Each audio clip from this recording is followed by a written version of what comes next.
দর্শক আজকে যে বিষয় নিয়ে কথা বলবো সেটা হচ্ছে ঘাড়, হাঁটু এবং কোমর ব্যথা এবং কিছু এক্সারসাইজ আপনাদের সাথে শেয়ার করব। এই এক্সারসাইজগুলো আপনাদের ঘাড়, হাঁটু এবং কোমর ব্যথা কমাতে সাহায্য করবে। চলুন দর্শক আমরা এখন দেখব ঘাড়, হাঁটু, কোমর ব্যথার জন্য কোন কোন এক্সারসাইজ আপনার জন্য খুবই গুরুত্বপূর্ণ এবং এগুলো করলে স্ট্রেচিং এবং স্ট্রেংথেনিংয়ের মাধ্যমে আপনার এই পেইনগুলো কমিয়ে আনা সম্ভব। ঘাড় ব্যথা যদি হয় তাহলে প্রথম যে এক্সারসাইজটাতে যাবো সেটা হচ্ছে হাতটা আমরা পিছন দিকে নিব।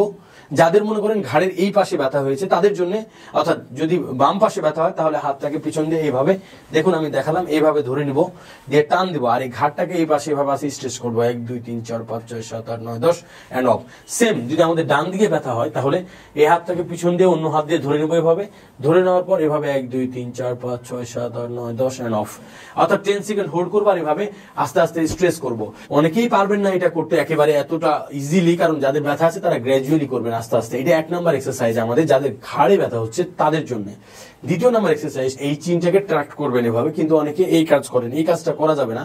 এটা 1 2 3 4 5 6 7 8 9 10 জাস্ট এই আপনার ঘাড় মাথা সোজা থেকে এটা চাপ দেওয়া, এই জাস্ট এটা 10 সেকেন্ড হোল্ড করা। এটা হচ্ছে আমাদের দ্বিতীয় এক্সারসাইজ। তৃতীয় এক্সারসাইজটা আমরা চলে যাবো যাদের হাতে জি বারবার অবশ্য হাতে ব্যথা, হাতে ঘুমাতে পারছেন না, হাতে নানান সিমটম চলে আসছে তাদের জন্য হাতটাকে এভাবে নিয়ে এভাবে ধরে বুকের সাথে লাগিয়ে 1 2 3 4 5 6 7 8 9 10 সেম অপর হাতেও করবো আমরা 1 2 3 4 5 6 7 8 9 10।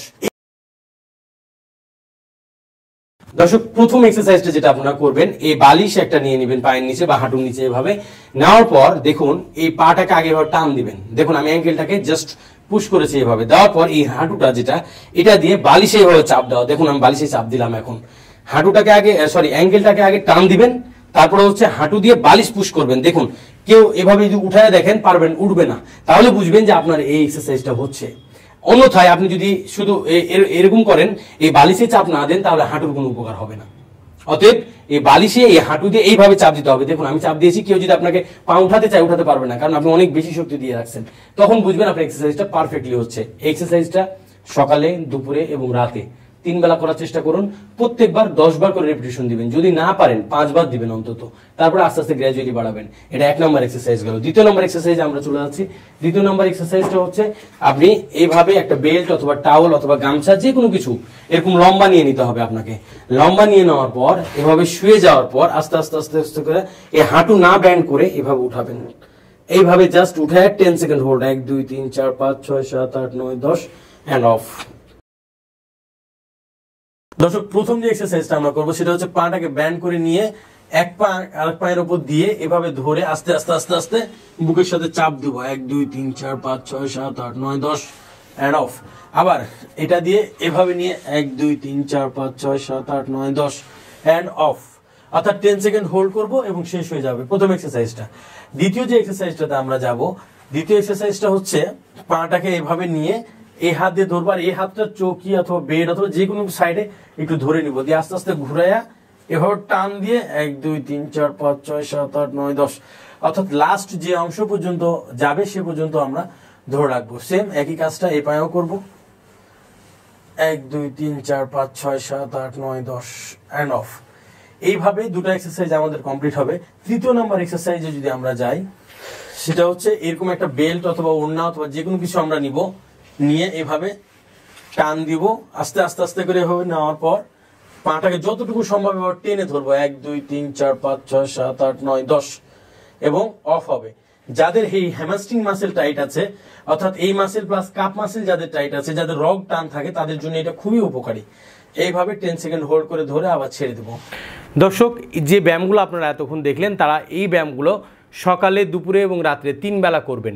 প্রত্যেকটা ব্যায়াম 10 সেকেন্ড হোল্ড করে 10 বার করার চেষ্টা করবেন। যদি দেখেন যে আমার এটা ব্যায়াম করার পরও ব্যথা কমছে না, ব্যথা বেড়ে যাচ্ছে, আবার কোনো পরিবর্তন হচ্ছে না, তাদের বুঝতে হবে স্ট্রাকচারাল প্রচণ্ড ড্যামেজ থাকে বা খারাপ পরিস্থিতি থাকতে পারে ভিতরে। এই জন্য অবশ্যই নিকটস্থ কোনো ফিজিওথেরাপি সেন্টারে অথবা ফিজিওথেরাপি চিকিৎসকের শরণাপন্ন হতে পারেন। বর্তমান এই রোগের অনেক ভালো আধুনিক চিকিৎসা আছে, যেটা আমরা কাইরোপ্র্যাকটিক অ্যাডজাস্টমেন্ট বলছি এবং ম্যানুয়াল ম্যানিপুলেশন থেরাপি বলছি। আমরা ফার্স্টে ইন্ট্রোতে দেখিয়েছি যে কিছু কাইরোপ্র্যাকটিক অ্যাডজাস্টমেন্টের ভিডিও। এই কাইরোপ্র্যাকটিক অ্যাডজাস্টমেন্টের মাধ্যমে এই রোগ আলহামদুলিল্লাহ অনেক অংশে সলভ করা যায় এবং ভালো হয়ে যায়। আশা করা যায় দর্শক এই সমস্যা সমাধান ইনশাল্লাহ হবে। যদি আমাদের প্রয়োজন হয় তাহলে আমাদের দুটি শাখা আছে, একটি গুলশান 2 শাহাবুদ্দিন মেডিকেল কলেজের পাশে ঢাকাতে, আরেকটা হচ্ছে মোহাম্মদপুর জাকির হোসেন রোডে।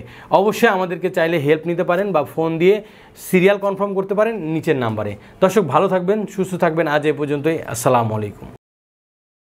ওনার ফিজিওথেরাপির যে টেকনিকটা, এটা আমাকে খুবই আকৃষ্ট করেছে যে উনি ইনস্ট্রুমেন্ট ছাড়া পুরা মাসেলকে তার টেকনিকের মাধ্যমে। আমি ঘাড় ঘুরাইতে পারতাম না, হাত উঠাইতে পারতাম না, খুব ভারী ভারী লাগতো, রক্তটা টান খেত।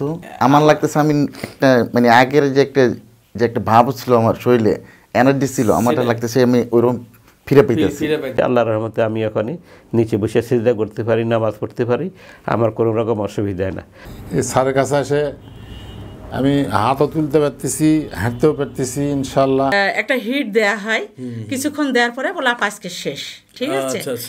কিন্তু আপনার এখানে এসে যেটা দেখলাম সেই হিটটা তো দিচ্ছে এবং ফিজিক্যাল ম্যানুয়াল থেরাপি যাকে বলে, আমি জানাই ছিল না আমার, হ্যাঁ আমার জানা ছিল না। কিন্তু এই থেরাপিটা দেখছি যে আমার প্রত্যেকটা অঙ্গ, আপনার যিনি অ্যাসিস্ট্যান্ট আছেন উনি মানে আমার এই শরীরের মধ্যে মাংসপিণ্ড কারেকশন করে দেয়, এগুলো শক্ত হয়ে গেছিল। বাংলাদেশের অন্য জায়গার ট্রিটমেন্টের সঙ্গে এখানে ডিফারেন্সটা হলো যে এখানে যে ম্যানুয়াল থেরাপিটা দেয়, এটা আমি কোনো জায়গায় দেখেও নি, শুনেও নি কারোর কাছে গল্প, যে দীর্ঘ সময় ধরে এখানে যিনি দায়িত্বপ্রাপ্ত উনি নিজে হাতে ট্রিটমেন্টগুলো দেন, ওনার কোনো অ্যাসিস্ট্যান্ট দিয়ে উনি ট্রিটমেন্ট করেন। আমার তো মানে প্রথমে ঘাড়ে পেইন শুরু হয়, তারপরে ওই পেইনটা আস্তে আস্তে আস্তে আস্তে হাতের মধ্যে চলে আসে, একদম হাতের এই মাথা পর্যন্ত, আঙ্গুলের মাথা পর্যন্ত চলে আসে, সারাক্ষণই কন্টিনিউয়াসলি পেইন করতো। তারপরে কাজ করতে পারতাম না, পেইন করলে তো আর কাজ করা যায় না।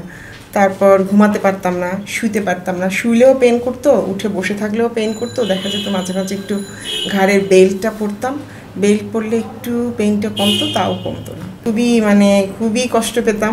তো অনেক দিনই তো কষ্ট পেলাম, তারপরে তো আস্তে আস্তে। এখন আপু কি অবস্থা, এখন কি আপনি কতটুকু ভালো? এখন তো আলহামদুলিল্লাহ, এখন তো আর কোনো প্রবলেম নাই, মানে 100% সুস্থ। 100%, হ্যাঁ যাক আলহামদুলিল্লাহ। মানে অনলাইনে দেখতাম আর কি, ইন্ডিয়াতে করতো বা বাইরের দেশে করতো, মালয়েশিয়াতে করতো, কিন্তু বাস্তবে যে মানে এই চিকিৎসা একদম জয়েন্ট পেইন থেকে শুরু করে প্রত্যেকটা মাসেল অ্যাডজাস্টমেন্ট, এটা মানে আমি ফিল করা যায় যে না আমি যে সুস্থ হচ্ছি। তো এই 3 দিনে আমি এখন দাঁড়ায় এত নামাজ পড়ি এবং নিজের অভিজ্ঞতা থেকে আমি আসলে যেটা বলতে চাই সেটা হলো আসলে দীর্ঘদিন ধরে ওষুধ খেয়ে আসলে এটা চিরস্থায়ী সুস্থতা লাভ করা সম্ভব না। আমি নিজেও দেখেছি, ওষুধ খাই কিছুদিন ভালো থাকি, এরপর আবার ব্যথাটা ফিরে আসে।